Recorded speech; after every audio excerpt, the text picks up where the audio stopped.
আমাৰ মাজত উপস্থিত আছে নতুনকৈ আমাৰ মাজুলীত সংযুক্ত হোৱা লুইত খাবলো পঞ্চায়ত। সেই পঞ্চায়তৰ ফালৰ পৰাও আমাৰ সন্মানীয় কেবিনেট মন্ত্ৰীদ্বয়ক আদৰণি জনাব বিচাৰিছে। 70 বছৰ শাসন কৰিলে, তেওঁলোকেতো একো দিব নোৱাৰিলে, তেওঁলোকেতো একো কৰিব নোৱাৰিলে। আমাক লাগে এজন সবল আৰু শক্তিশালী সংসদ, যোনে প্ৰতিজন মানুহৰ প্ৰতিটো অঞ্চলৰ কাৰণে উন্নয়ন নমাই আনিব পাৰে। আমি সেই আশা কৰো যে 19 তাৰিখে পদুম ফুলৰ ছবিত আমাৰ মিত্ৰজোঁটৰ প্ৰাৰ্থীগৰাকীক ভোট দি বিপুল ভোটত জয়যুক্ত কৰিব।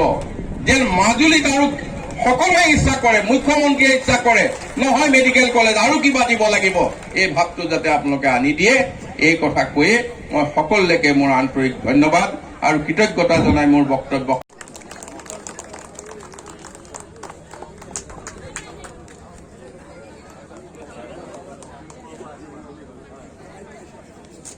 কিমান মানুহৰ ৰেচন কাৰ্ড আছে প্ৰায়খিনিৰে আছে। অৰুণোদয় কিমানৰ আছে কওকচোন? নাই। এতিয়া ঘৰলৈ যিখন ফৰ্ম গৈছে, সেই ফৰ্মখনত অৰুণোদয় তালিকাখন আপোনালোকৰ ঘৰৰ পৰা লিখি আনিব। আমি এইবাৰ নিৰ্বাচনৰ সময়ত ভুৱা প্ৰতিশ্ৰুতি দিয়া নাই, চৰকাৰে সিদ্ধান্ত লোৱা কথাটোহে আপোনালোকৰ ঘৰলৈ দি পঠাইছো।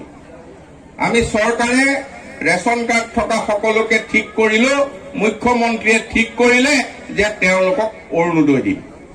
এইটো চৰকাৰৰ সিদ্ধান্ত, এইটো প্ৰতিশ্ৰুতি নহয়। চৰকাৰে কেবিনেটত সিদ্ধান্ত লৈছে এইটো দিম বুলি, আৰু সেইকাৰণে এতিয়া আপোনালোকৰ তালে ফৰ্মখনত আপোনালোকে নামটো ফিল আপ কৰি দিব, আৰু ইয়াৰ পিছত আমি এই অৰুণোদয়টো আপোনালোকক ইলেকশ্যন যোৱাৰ পিছত দিম।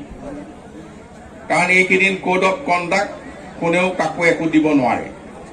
তাৰপিছত আৰু এখন ফৰ্ম যাব।